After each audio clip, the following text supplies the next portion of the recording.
Arahan last minute jaranglah sebenarnya menyebabkan satu kerja tu dibuat dengan lebih cepat.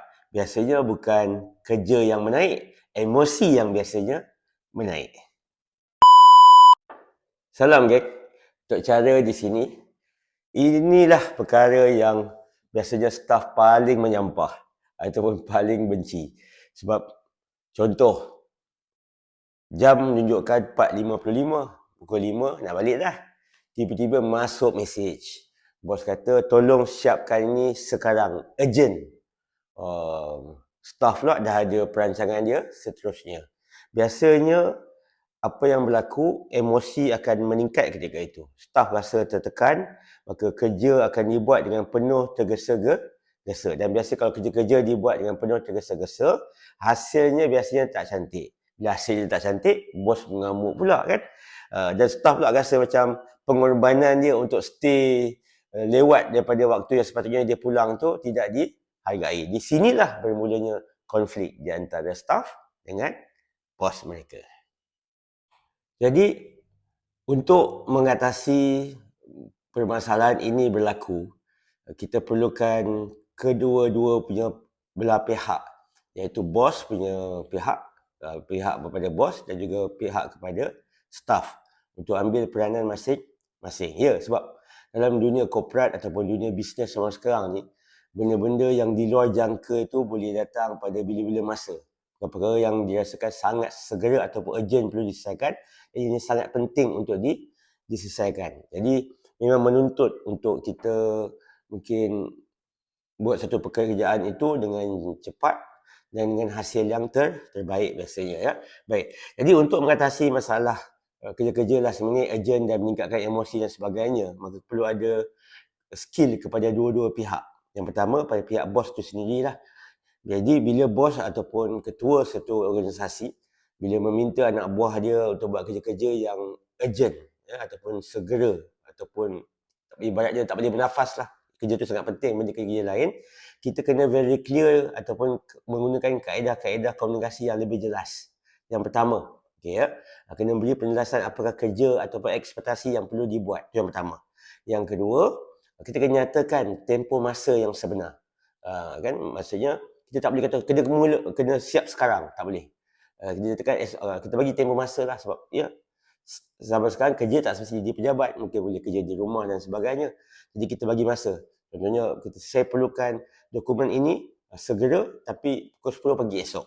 Itu ibaratnya yang kedua. Yang ketiga, ucap terima kasih. Terima kasih kepada stafnya. Terima kasih banyak-banyak atas kesanggupan ini dan saya minta maaf atas kesukaran yang jadi kita gabungkan terima kasih dan juga minta maaf dan tak ada masalah kalau kita bos untuk kita minta maaf dengan staff, terima kasih dengan staff itu bukan menunjukkan kita dia lemah, tak. Itu ibaratnya kalau dalam pepatah Melayu, ular menyusur akar tidak akan hilang bisanya. Jadi itu perkara yang bos ataupun ketua boleh gunakan bila bagi tas-tas yang urgent ataupun perkara yang last minute pada staff masing-masing. Itu yang pertama.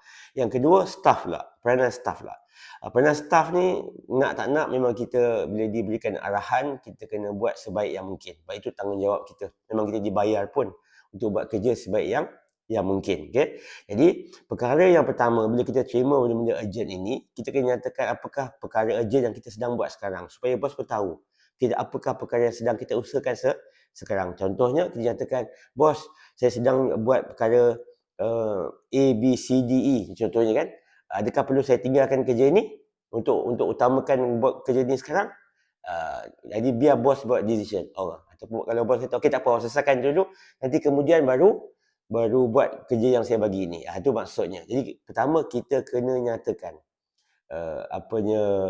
apakah kerja yang kita sedang fokuskan sekarang, okay, supaya bos tahu, maklum. Itu yang pertama. Yang kedua, tuan-tuan, kita boleh, kalau ada sebarang permasalahan, semua perkara boleh dibincangkan. Jadi kita bincang, minta maaf bos, saya kena balik sekarang sebab anak saya tunggu di sekolah untuk saya ambil.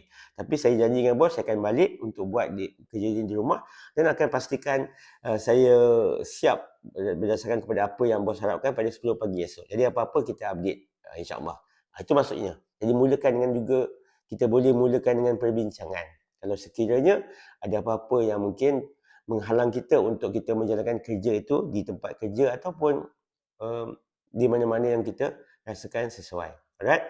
Jadi itu saya rasa kita boleh gunakan kaedah komunikasi yang baik ini dalam menghadapi kerja-kerja yang sangat urgent dan sangat penting bila terima arahan-arahan yang di hujung-hujung waktu pekerjaan dan sebagainya. Alright? Jadi itu harap cadangan ini boleh dimanfaatkan. Moga-moga memberikan kesan yang baik pada semua geng-geng Tok Cara di tempat kerja semua. Alright, itu saja. Assalamualaikum warahmatullahi wabarakatuh.